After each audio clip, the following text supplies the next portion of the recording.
The best laid plans of mice and men are often thwarted by things like 30-mile-an-hour winds and driving rain. While there are hardcore among us who will not be deterred by that and find a spot to fly anyways, on my recent trip to Ocean City, Maryland, the weather got the best of us, and so we retreated to tell stories and maybe some lies in one of the hotel rooms. And there, one of my friends and I decided it was time to record a podcast for all of you. And so we dove into her stories about being the Kite Shop Lady.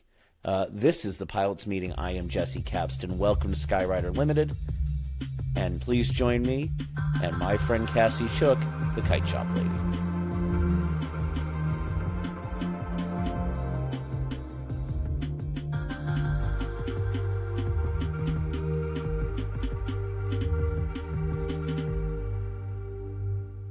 All right.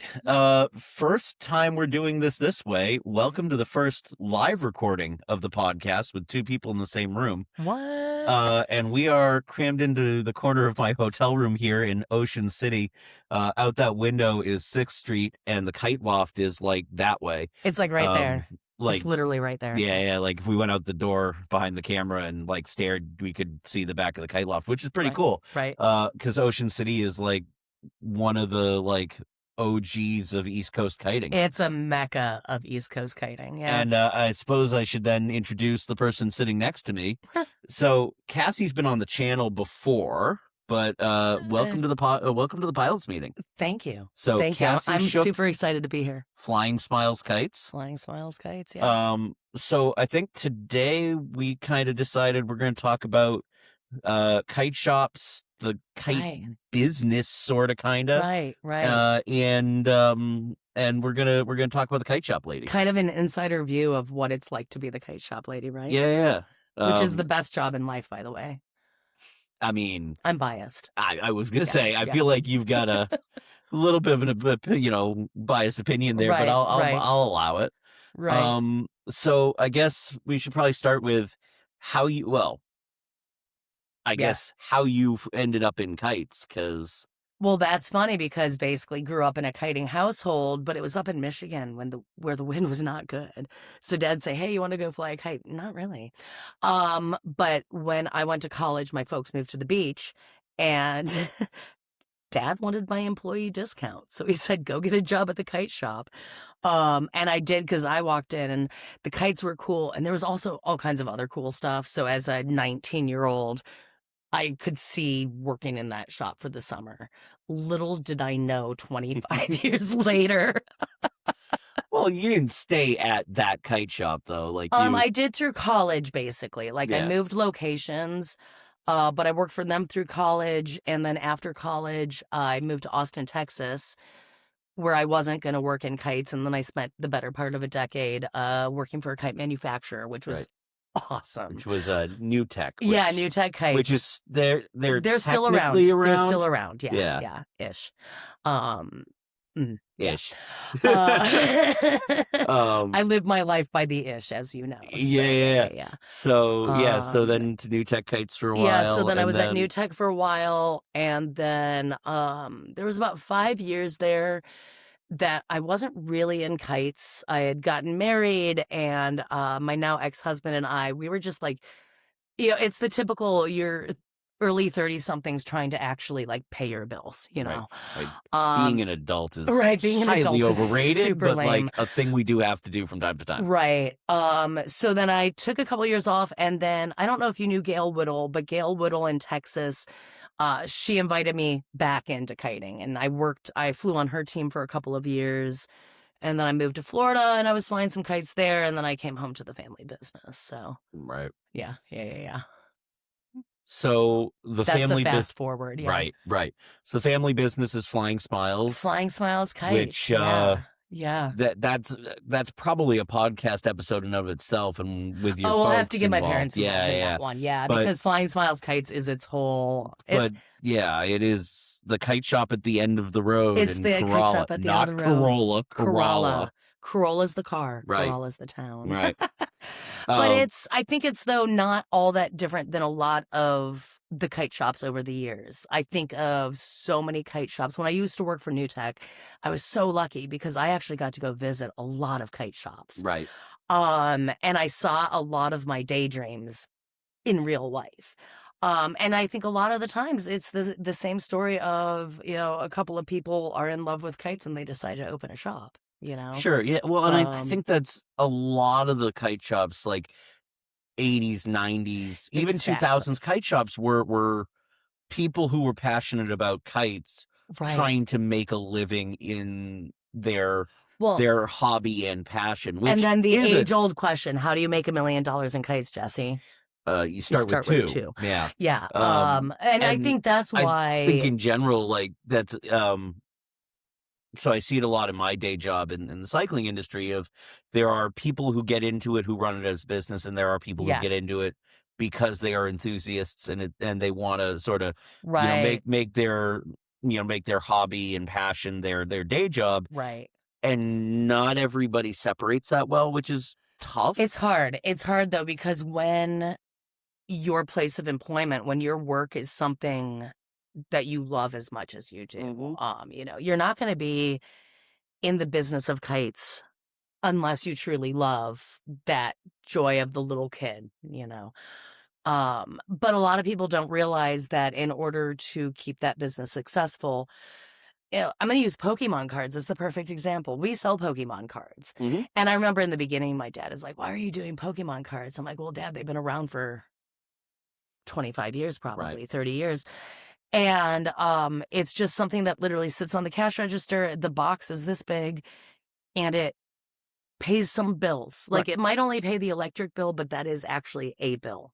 Oh, yeah. And that's the key, is that a lot of kite businesses, there's the balance of the love of it versus the business savvy. Right. And you have to kind of balance that, because if you want your business to last, I think the rule of thumb is kite shops, once they've made it 5 years, they're probably going to make it. Yeah, it's kind of the Um, same in the bike shops. It's like Exactly. we always sorry, but even then, the kite industry doesn't do quite as much on credit and terms, I feel like. Oh, no. Well, because nobody's nobody's even good for it. That's well, not true. not that. That's not It's true more at all. of And that was even but the big manufacturers in the big world of companies, they're still small potatoes. right. And so they can't give me 6-month dating, because really they need that money in order to they place the need the next cash. order. Yeah, they need the cash on the barrelhead for their whoever their Right. producer is. Right, because nobody has like 10 years worth of expenses in the bank. Right. Yeah. Yeah. And I mean, like in the bike industry, we see like you have companies that are big enough that like shops will get into trouble with them to the tune of $500,000, Right. and end up being a company store because Right. you owe your soul to the company, Right. 16 tons, and what do you get? Well, and when I used to work in manufacturing, I was in accounting. Mhm. And there's people that, if you're not careful, people do get themselves into a lot of trouble. You can And get then what enough do you rope do? very quickly. Right. And then as a small manufacturer in the big potatoes Right. picture, then what do you do? Are you going to send them to collections? Are you going to keep selling them stuff and then do like COD? Like, Right. what are you going to do? And so it's really important. I might get really good dating from some of my vendors that are not kite trade. Right. Yeah. I 'Cause- think of like a puzzle vendor that if I place a big enough order pre-season, I may not. I have think to you pay. just touched into something too. Is Right. the model of kite shops has also had to change. Like, And it's hard because a lot of our friends that are old timers, I think of a couple of people that like either were shopping in kite shops or they were actual kite shops back in the 70s. Some of them were super purists. We will sell kites and only kites. Mhm. And then a lot of the shops realize that what I've realized is the number of kites I'm going to sell is kind of finite. Mhm. A family might come in, let's say 2 parents, maybe a grandparent or 2, and maybe, let's say, 3 or 4 grandkids. Right. If money is good, they might buy up to 1 kite per kid. It happens occasionally. Sure. More often than not, let's say there's 4 kids, they might end up with 2 kites. Sure. One for the littler kids, one for the older kids, or maybe a single line kite and a sport kite. Right. And then one of the adults might get a kite. But the number of kites we can sell is pretty finite. And the other thing is, as a good kite shop, you're trying to sell people kites that aren't trash. Right. So I Something might that's sell you a kite. reusable. Right. I might sell you a kite this summer, and next summer you might come in for some string. Mm-hmm. But if I've done my job right, I've actually sold you a kite that can be used next summer too, right? Right. So then you can look at the different shops that are currently successful, and a lot of them have a different model of what makes them successful. Sure, absolutely. The Kite Loft is here right on a boardwalk, so they do a lot of boardwalk appropriate things. Yep. Which is, I think, lower price points, slightly more disposable, but they're good for the vacation. And I know they do a ton of home. wind art because literally people walk in, they see it, they grab it, they walk down. And I would love to know, because they have, I mean, you do a decent amount of apparel business for your business. Ish. I only do kite shop stuff, though, because that's the other thing is the store 2 doors down from me, the only other big retail store in my complex, they are primarily shirts and hoodies and beach toys. And so, for example, I don't go heavy into merch. Like the Kite Loft is a good example. They've got a bunch of Ocean City stuff, and they've got some Life is Good stuff. They've got a ton of their shirt. Right. And that's what we do is I sell kite shop shirts, and that's it. Yeah. So sometimes I get tourists that buy them, but honestly, more often than not, they're kite flyers. Sure. Kite flyers buy our shirts, and that's okay because also I've worked in clothing retail, and the truth is that each retail shop is also going to go down the road of what interests them. Right. I love kites. I love games. I really like playing games. In fact, later on this afternoon, we're probably going to play games, right? Right. When we're not jabbing away at this Well, thing. listen, this is what we do. It's right. fine. But then also puzzles. So as a family, we love puzzles. That's something we do. So our shop is focused on kites, games, and puzzles. Yep. Because these are the things that we like. I want to work in a retail business of things that I actually want to talk to you about. Yeah, definitely. But in the meantime, other shops do really heavy on t-shirts, but I don't. I could go heavier, but the only other retail shop in the complex has 82 different designs. Why am I going to compete with that? No, I mean, for sure. Yeah. And particularly in destination places, there's always going to be everybody's got the stuff that says Corolla, Ocean City, right? Exactly. Wherever, Long Beach Island, fill in the blank, and there's tons of name drop. And so, of course, I do some. Especially, I mean, you're not a boardwalk beach town, but particularly, we've been strolling the boardwalk a little. Oh my God! How many of the stores have the same stuff over and over and over again? There's got to be a printer somewhere in town that just cranks out the same graphics transfers. And so that's honestly how I think kite shops tend to be successful. Is we try not to do that. Yeah, well, as the herd thinned out a little bit, we lost the we lost the pro shops a little bit. There's a lot less of the pro shops. Not many kite shops repair kites. But the ones that have survived are largely the ones that have diversified. They have found their niche.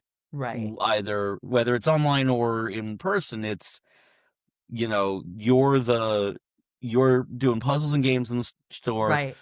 You're also you have some of the European art kites that don't come from anywhere else. Exactly. Kites and Fun Things, is heavy on. They're the Icarus importer. They're and that's a good example. They're a perfect example of one of the ways to make a kite shop successful is generally you need to be by a body of water. Because by a body of water is where you can actually get wind, clean wind, not dirty wind. But Kites and Fun Things, they did a very smart thing. John's a kite builder, and they import Icarus, and there's Sky Shark, too. They are Sky Shark. And so they've diversified in a way that their business does not depend on walk-in traffic all the time. Now, the walk-in traffic is super important. Yep. Well, and but they're there's some also kite shops that, if you look at their website, it looks like all they have in the store is kites. In fact, even my shop. My website doesn't have a lot outside of kites, and that's because long skinny boxes versus right but and then you walk in and you realize kites are only 10% of the merchandise in the store, and it turns out that's because that shop still needs to pay rent, right you know But the key Pesky old is Brent. right, damn Brent. But it's like, a lot of us, we've figured out how to diversify in a way that doesn't, like, I don't want to sell my soul to the devil in order to pay rent. And so I need to figure out. So it turns out some people walk into my store and say, oh, it's the kite shop. That's the right answer. Mm-hmm. People walk into my store and say, oh, it's the game shop. Also the right answer. And other people, oh, it's the puzzle shop. Also the right answer. Sure. Because I need to have a diverse customer base Yep. that is all equally excited to come in. Totally. Yeah. Totally. And this is also kind of business 101, right? This isn't It just, is a little, yeah. Yeah, because turns out in my years, I also worked in banking. I worked in credit card processing. I worked for a lawyer. It turns out that in small business, it helps to have an idea of how all the pieces fit together. Right. Yeah, yeah. So, let's talk Kite Shop Lady stuff then. Okay. So, Wait, do I need to put on my Kite Shop Lady hat? If you would like. It has a spinner. No. So, I've done the video. You talked to me. Yeah, I picked your brain a little before the video, but partially because that video was a couple years ago now, and partially because we're here together. Right. So somebody walks in and says, I saw a video online and I'm here and I want my first kite. Okay, I'm going to ask you one question first. Mm-hmm. Do you want to sit, fly your kite, watch your kite fly, maybe even tie it off? Or do you want to interact with it? And oftentimes when there's a kid involved, I will ask, is this kid super athletic? Because the athletic kids are the ones. There's some kids that just want to read a book. Mm-hmm. That's the kid that wants a single line. Literally, they want to read a book, watch their kite, have a nice day. Mm-hmm. There's other kids that are kind of like me. They get to the beach and 12 seconds later, it's like, what are we going to do? Those are the kids that need a sport kite, or the adults too, because a lot of the times the adults too, I can figure out, do you want to sit and drink a beer, or do you want to put down your beer and fly a kite? So that's the first question. Shear's hard to clean out of a Camelback, but I have seen it done.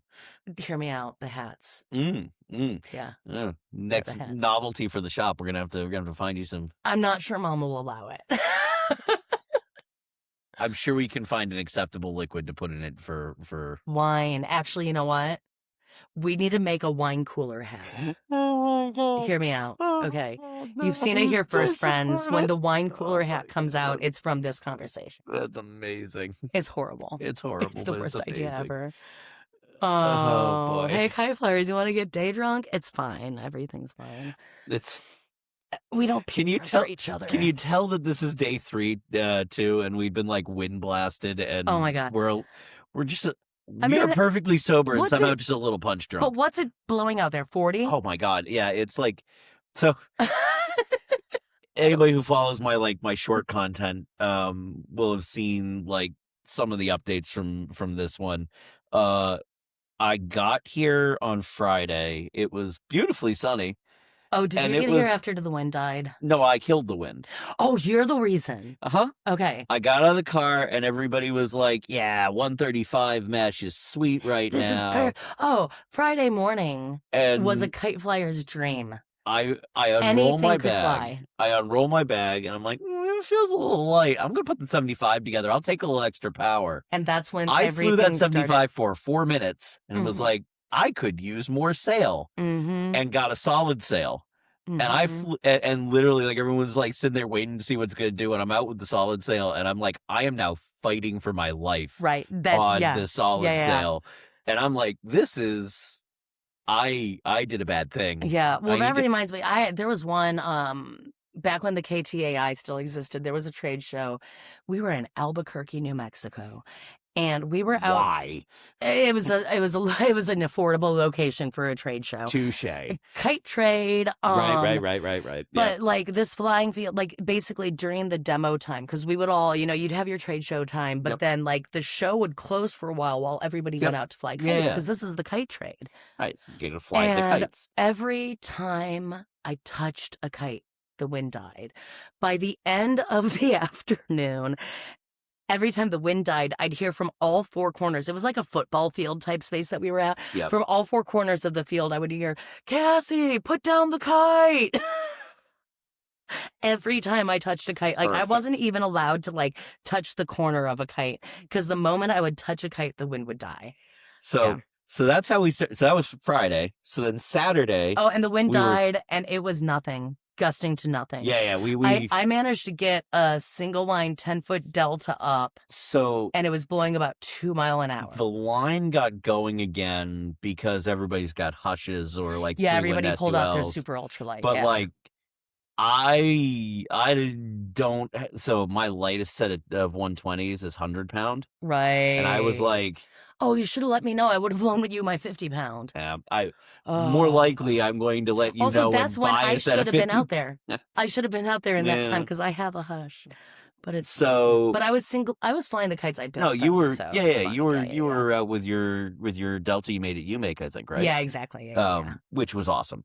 So So then yesterday rolls in, and it was like 17 gust 20. Mother Nature is like, here, hold my beer. And then initially today was looking like a washout. It's not raining. It's misting on and off, but it's not like terrible. It's blowing like 30 but to 40 it is miles an blowing. hour. Yeah, it is probably sustained in the mid-20s and peak gusts close to 40. Man, so we're talking kite shop stuff. Some folks were instead. trying to convince me to fly on the line, and like, you can do it. I'm like, There I know. There was I know a I can do solid 7-pack out there, but I don't and, want like, to. I got to be honest. I saw the lean angle they were putting in to hold on to like 240s and stuff. Dude. And I was just like, that is not enough Icarics for that. The last time I flew in good. wind like that, one of my 4 lines stretched out like 8 inches. Just one of them, though. Like, too many why right not turns. 2? Right. Too why many not right 2? turns. Yeah. Too many left turns. This is NASCAR style. You make it another left turn. Right. Exactly. But by the way, though, like you just, as we're talking about the wind, that's another question I ask people. Where do you live? So I was about to say, so we're back to the... So I'll ask people, where do you live? Because the question is, do you want to be able to fly this kite at home? Right, well, and that's the thing, too, because the kite shop, you're selling kites that are going to survive the trip home. Right. So... I don't want that kite to go in the trash. I want that kite to go into your car. Right. Yeah. And so, I'll ask you where you live. And it's funny, though, because people will ask, well, why didn't you fly kites as much as a kid? Well, I lived in Michigan, and we didn't really talk about wind ranges back then. Like, a little bit. And, like, you were on the pro circuit at that point, so we're talking kind of apples and oranges. Right. But when you walked into a kite shop to buy a sport kite, this is the kite. Right. Do you want this kite or do you want this kite?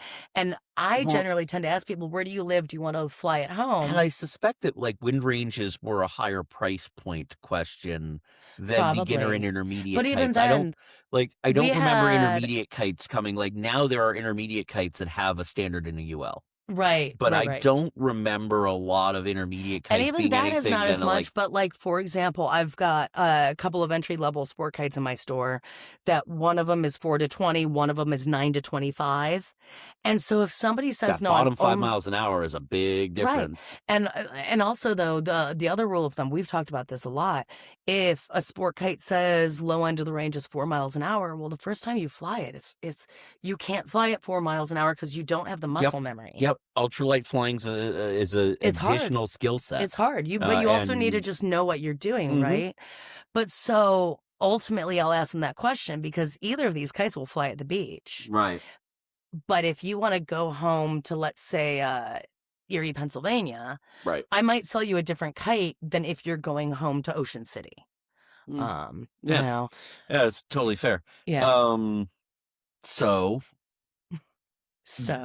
what do you have a favorite beginner kite right now? I've got a couple. One, we've had the Little Wing by Skydog for years, and I just love that kite.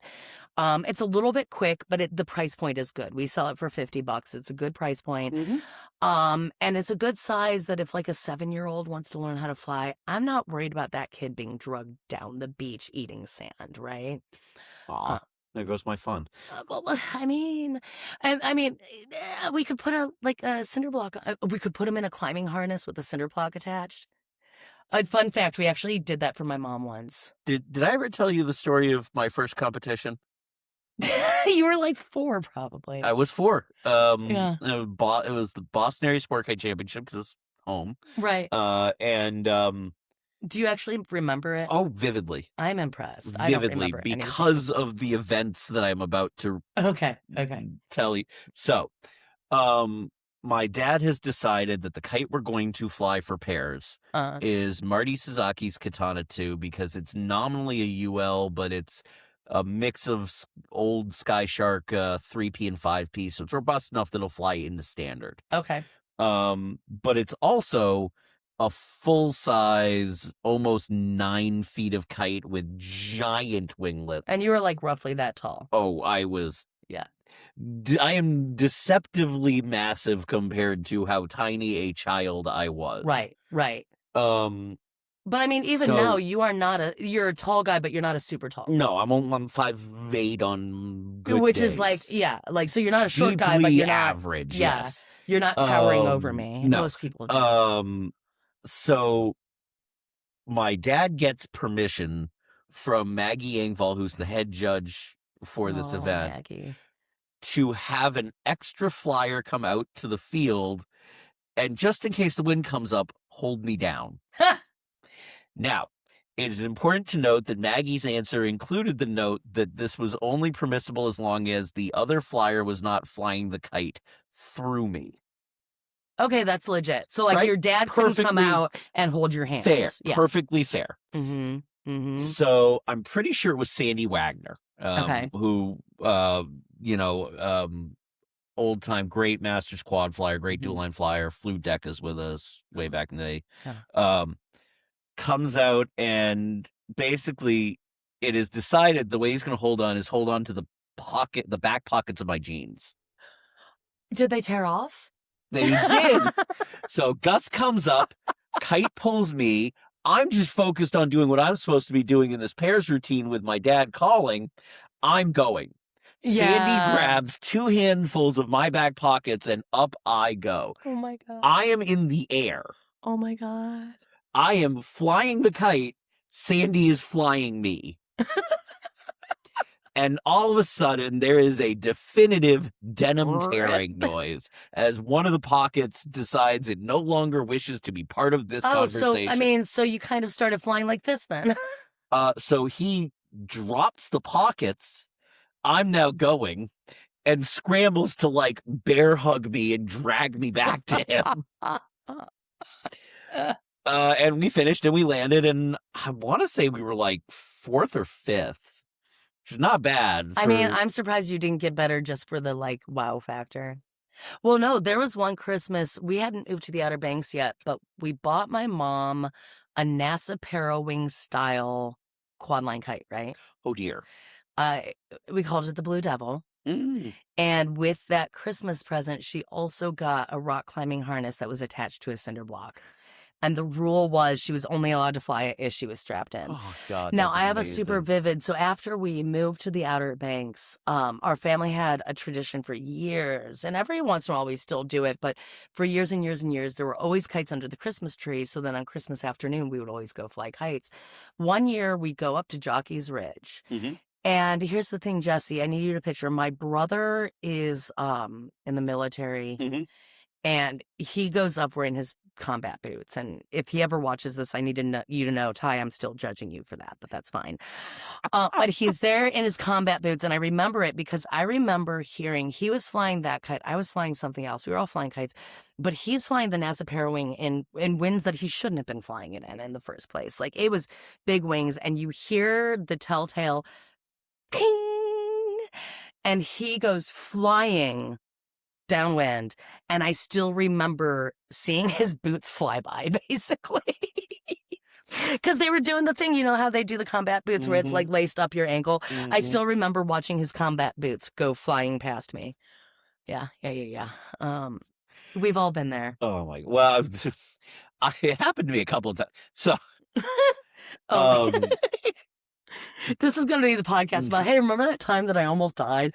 So 1997, Okay. AKA convention, Wildwood, New Jersey. How old were you? 97, so I would have been 9 turning 10, just shy of 10. You're such a baby. Uh-huh.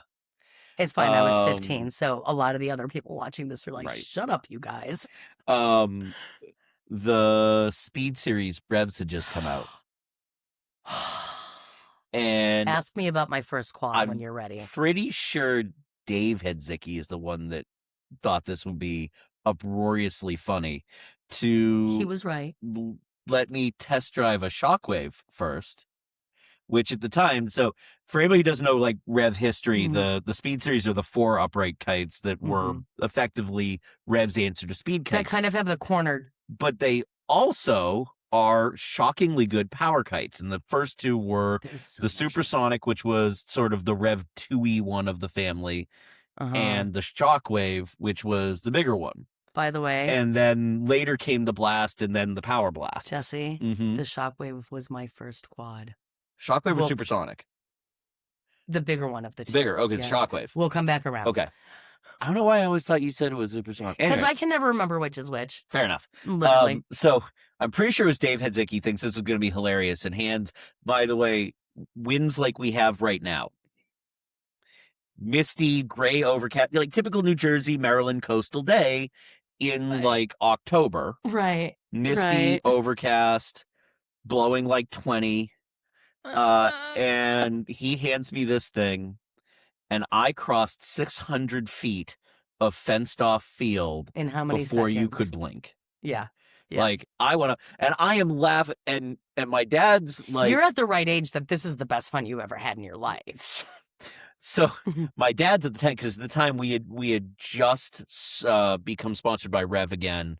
So the original Team Air Atlantis, my dad's original team, was Rev sponsored. Then we were flying Rev for a little bit. Then we flew the Decas for a while. Then we had just come back to Rev. Okay. So Dave is kind of panicking because he thinks he's just killed the 9-year-old. And my dad, legit moment of panic. My dad, God bless him, goes, no, you're fine. Listen, you can hear him laughing. As I'm just vanishing towards Wildwood Crest and Cape May. Like, I was on my way to Ocean City, and nobody. Everybody was like, see you later. Right. 60 miles. Good luck, kid. Right. Like, hey, man, don't forget to hitchhike back. I used to pick up hitchhikers on the Outer Banks. Only the guys that were kiteboarding. Like, you could tell those were my people. I'd be like, oh, you're real far downwind. They're like, yeah. And they're hitchhiking north, and they're just trying to get back to their truck. They're in a wetsuit carrying a giant ass kite and a board. I'm like, come on, man, get on it. I'll take you back to real kiteboarding. Yeah. Oh man. So being drugged down beach is a real familiar concept. That's the first time I flew a stack. Yeah. No, but so which was my first kite? Which was the bigger one? Shockwave. Of the originals of the Shockwave. Excellent. Bigger. So my first quad was a Shockwave because it was my first or second. It was one of my first couple of summers working for the Kite Shop. And all of the other shop managers knew that I was falling face first into it. Like, I didn't think I would love kites nearly as much as I did. And I learned dual line, but like quad, oh yeah. But I had accidentally overdrawn my college bank account, and that was back when they would give you like daily overdraft fees. Right. So I literally bought a pizza on the wrong debit card, and it cost me like $400. Ooh, whoops. And so it was towards the end of the summer. I called him Javon. His name was Jay, and he worked in the Avon store.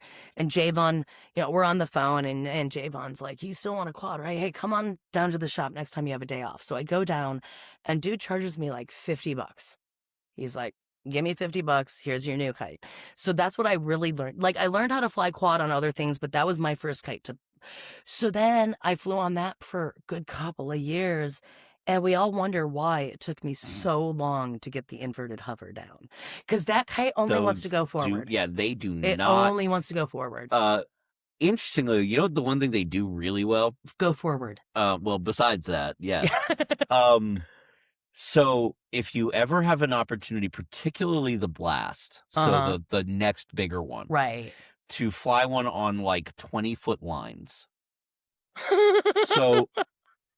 we're diving into some quad history that definitely was not in the plan, but it's fine. In this same window that these kites came out, Rev also came out with a fatter tube that initially was in those leading edges, and then about I think the EX. It was about a year later because we had just gotten the 1.5s in I think 95 or 6. Okay. So I think it was 97 or 8. I think it was 98 that the SLEs come out. Okay. which is the super leading edge SLE. So if you ever see a Rev 1.5 SLE, or they did some Rev 1s, which were a choice. Move on. Yeah. So that stick was in that. And the idea behind the SLE leading edge was it was supposed to give the kite more of a roll in the leading edge and more of an airfoil and a glide. It's kind of the same thing that they're trying with the reflex springs, just in a different part of the sail. Okay. Did sort of work, the SLE leading edge. It took some other stuff away, which is why we went away from it, because the kite didn't load the same. It didn't flex at all. At all. They were super rigid. It's so fat. Like, but you might as well put broomsticks in there. in the speed series, particularly the Blast, with that monster in there on short lines, if you bring it up to the top and kind of yank it over the top like you were trying to do a catch, it'll turn and glide itself back out to your lines and just sit there for you again. And it is the most hilariously fun thing you can do. Yeah. You sit there and whee! It's just a laugh riot. Lamp. And it just up, back. And it'll do it like it is on autopilot. Like there's a button for it. Right. It's amazing. Right. So that SLE rod, that the Blast in particular, a kite that probably should never be on 20-foot lines, is like hilariously fun. As your 20-foot lines, I'm like, so there's a dude on the West Coast that does it with the smaller Power Blast. Okay. Which is like, it's like 2 meter square, square sail area that's supposed to fly like a 4 meter foil, I think is the idea behind that thing. It's like, it's a damn monster. It's like the size of a queen size mattress. Like, it's so damn big. So big. And he flies it on like 20, 25-foot lines and plays catch with the damn thing. It's so hilarious. Funny. That's so funny. And it's genuinely a really good time. Right. Like, it's not a kite that you would be like, hey, let's do this thing. So freaking fun. Right. So fun. Right. Anyway. Yeah. So I've gotten so far off topic. This is what we do, friends. Like, Jesse and I, we talk. It's and great. we were like, we're going to talk about this. And 12 topics later, we're like, what were we talking about? Well, the best part, too, is like right before we started this, we were like, I don't know if we're going to make like an hour episode out of this, but we'll see. Here we are. Sorry, friends. Sorry about your luck. Man. But no, okay. I'm gonna actually take us way back to where we were on the So you asked me about entry level kites. Yeah. So first of all, entry level sport kite, I normally go with a Delta wing frame. Sure. I've got some kites in like the $50 to let's say $100 range. I'm going to pause and ask a question there. Yeah. Because I think a lot of shops lead with a foil. I don't like the foil because I've had just enough people come back really frustrated because they're flying the foil and as they turn a corner, it collapses. Yep. And then they come back and tell me it's defective. And I try to, now listen, we are a very educational shop. When somebody buys a kite from us, they at least get a little bit of information, but if they're going into the sport kite world, like if they've never flown one before, we try to make it so that they can leave the store and have a good experience within about 15 minutes. You know what I mean? Like, totally. And so I'll tell people buying a foil, hey, the first couple of turns around a corner, it'll probably collapse on itself. But like a lot of people do like the 1.2 meter foil as their first. And I've had so many people get so frustrated with it that my goal is for you, the consumer, to go out and have a good experience. I want them to experience what I experienced with kite flying, which is a sense of freedom, a sense of joy, just kind of that unbridled childlike enthusiasm. I want to see grown men laugh like little girls. And I totally get because particularly the smaller foils, and the problem is the bigger foils that fly better are then bigger foils. But I do sell the bigger foils. So basically I'll sell the bigger foils, but I don't even do like the entry level ones. I do the good quality ones. Right. Because again, if I'm going to sell you now, let's say a 2 meter foil, I want to make sure that you're actually getting quality. I don't want to sell you a trash bag that's got lines on. Really quickly, dumb ways to die. Dumb ways. Right. But that's it. So like the foils, a lot of people sell a small foil initially. And I have just had so many customer service interactions where people are so unhappy with it. And then as a shop, so I'll exchange it.